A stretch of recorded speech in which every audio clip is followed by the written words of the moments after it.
Over 1,000 people have been arrested in connection with riots which took place over the last 2 weeks in England. At least half of those were charged with violent public disorder.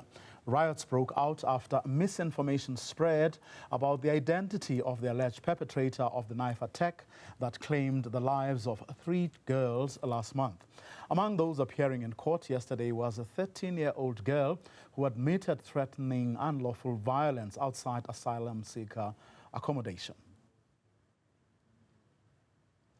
Dr. Kehinde is a professor of Black Studies, School of Social Sciences at Birmingham City University.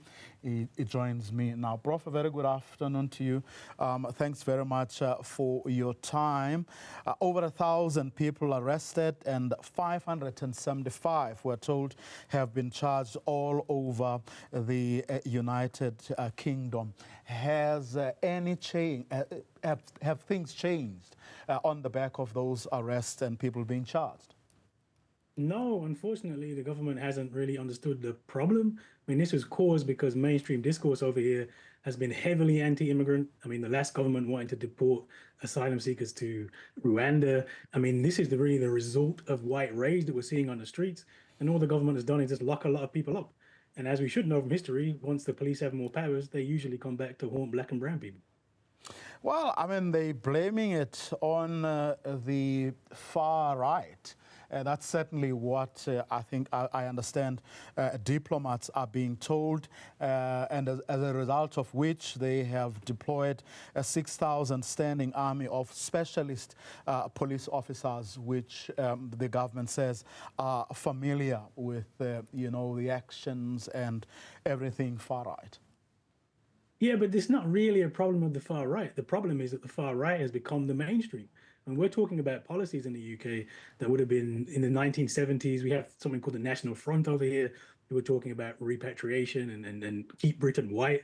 Those are the policies that have become mainstream in the UK. So when you see this violence, the worst thing to think about is to say, well, look, this is just the far right. This is an aberration. This is these terrible racists.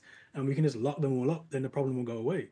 No, it's far more, it's far, far, far worse than that. And all the political parties and the media are to blame for stoking up this tension that you've seen on the streets in the last few days. Well, interestingly, I mean, for example, I mean, the Rwanda situation of sending people to, I mean, immigrants to Rwanda, when the new Prime Minister campaigned, among others, on a ticket of scrapping that policy because it was seen to be conservative, right-wing. The fact that he won by such a landslide was taken to mean that mainstream Britain is not right-wing.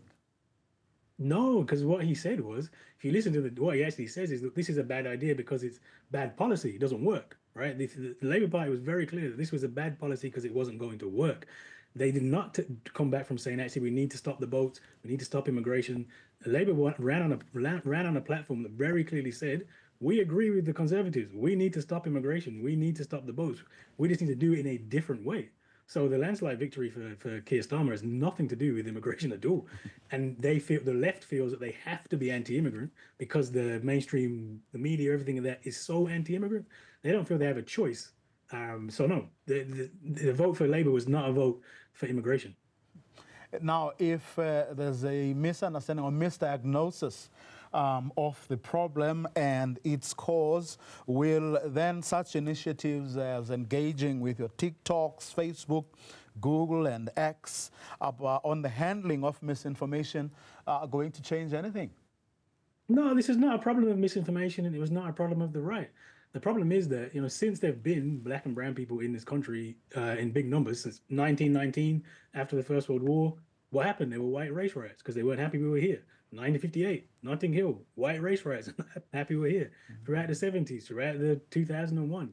And now, the bigger problem is that Britain doesn't understand that these immigrants, for example, my family's from Jamaica, the Caribbean. That was part of the British Empire. When my parents moved, my dad moved from Jamaica to Britain, he was moving from one part of Britain to another part.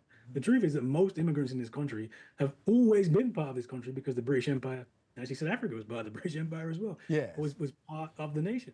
And that's the problem. that we somehow think these are foreigners, that we don't deserve to be here. And until that goes away, you're never going to deal with this wider problem. I've seen that many members of former members of that British Empire represented there are asking people to stay indoors, avoid going out unless it's necessary, to be vigilant, avoid large gatherings and demonstrations. And I mean, having listened to you in the past couple of minutes, none of that is really going to cushion them or save them. No, the truth is, and this is the actual reality, is that what saved us here. So in the big cities, so I live in Birmingham, one of the biggest cities, or in London, because of segregation, we tend to live together. It's actually been quite calm here. Nothing's really happened. The violence has been in the places where there aren't that many of us. And because racial violence of this kind is a part of British history, historically, we've had to develop defense mechanisms, right? There's a reason there's no riots in Birmingham. There's a reason there's no riots in the big cities, because we've had to develop defense mechanisms. The state will not protect us. We have to protect ourselves. But we know that in Black Britain, because that's been the history of us being on these shores. 2 weeks later, any sign that the government is beginning to say, hang on a minute, maybe we haven't been able to put a finger on the actual problem. Can we have a rethink? I haven't seen any of that at all. All we've seen from the Labour Party, from Keir Starmer, is more police. More police, arrest people, lock people up, put them in prison. And as I said at the start of this, those powers will just come back to haunt us. They're using the very same police powers that we've complained about them using for us for years to arrest the people. And they're giving more powers to the police, which eventually will come to stop Black protests. This is not a problem. This is what's happened is you have the expression of mainstream, and I say mainstream racism through violence on the streets. And I would hope that the politicians would step back and say, well, actually, let's think about the discourse. Let's think about the rhetoric. Let's think about how we discuss immigration. But none of that has happened. All they've done is say there's these bad, terrible racists, pretend we can lock them up and wash our hands of them. And that is how racism will continue and continue and continue if we don't actually address the problem. And there are no pressure groups, civil society organizations, think tanks that are beginning to say to the government, hang on a minute, you need a paradigm shift here. Oh, there is certainly. There have been for a long time. Running Me Trust. We have Rambi Organization of Black Unity. There's many, many, many organizations who've been saying this for a long time. And in fairness, saying this not just now, because this is 10, 15, 20 years. I mean, the vote for Brexit in 2016 was part of that. This anti-immigrant feeling was very much part of that. We've been warning the government for a long time. The problem is they don't listen. And with this landslide, Labour's definitely not going to listen, in fact, because Labour won, even though they actually lost a lot of support from Black and brown communities partly because of Palestine, partly because of the immigration policies. They won a massive landslide. So unfortunately, they have no reason to listen to us. So I think it's just going to continue to get worse. Is that how governments in the UK have generally operated? In other words, if we're not talking about xenophobia or racism, if we park racism, xenophobia, and the like for a second, if you look at sort of broad societal issues, is it the tendency or general standard practice from government of not, in other words, do they also not listen to civil society or think tanks or pressure groups that may be progressive? I think there's very little evidence that they listen to pressure groups who are progressive. In fact, it's the opposite. And in fact, you think about this issue of immigration. Why have they really? That has shaped the government policy because they think they're going to lose votes. Because they think they need to be anti-immigrant because they think that's what the public want. And they might be right, actually. Most of the country, I mean, in the UK, we do tend to overestimate how many of us there are. There's only 3% of the population is Black. Only about 10% is from a minority group. And most of the country is just very, very, very, very white. So when the government's going to be elected, they're not thinking about us. And because of racial segregation, we tend to live in the same areas.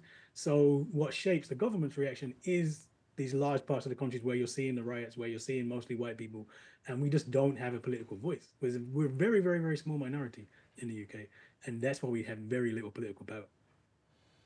What will it take, in your view, to get Britain to understand that by neglecting this issue or by not focusing on what they should be focusing, they're going to reap what they have sown, in the sense that you're going to have the country, or at least parts of it, burning, as is the case now, and the damage may be far greater.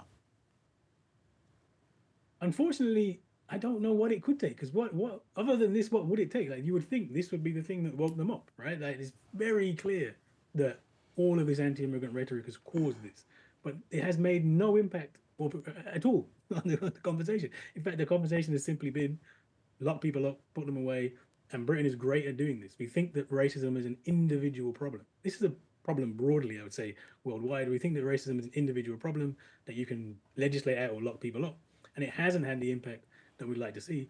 And I'll be honest, I'm quite pessimistic about what it will take for that to change, because again, most of the country is white, politicians are mostly white, the media is mostly white, and don't have the interest in changing, if we're 100% honest. And so largely what we've been organizing and trying to do is say, how do we protect ourselves, given that that is a situation that we live in? And I said, as Black communities have done that quite successfully. These riots haven't had the impact on Black communities that they could have had or would have had 50 years ago, because we've learned that lesson very clearly. Now, apart from solidarity, apart from sticking together, what else are Black people able to do to protect themselves? So I think solidarity, sticking together, it really, really is important, and also drawing internationally. So what to be Black means that we have connections elsewhere. My family's Caribbean.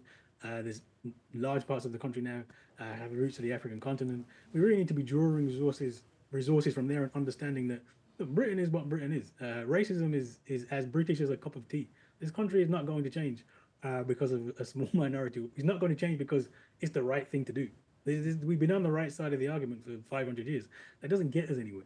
We need to organize locally, but we really need to organize globally as well, so that we can talk about how do Black people globally overcome the problems, not just within the UK. I'll say this: there is no way that we can overcome racism in the UK alone. There's no way that you can overcome racism in South Africa alone. These are the same problem on a global scale, and we need all of us to address it. Dr. Andrews, thank you very much for your time and for your insights. He's Professor of Black Studies at the School of Social Sciences at Birmingham University.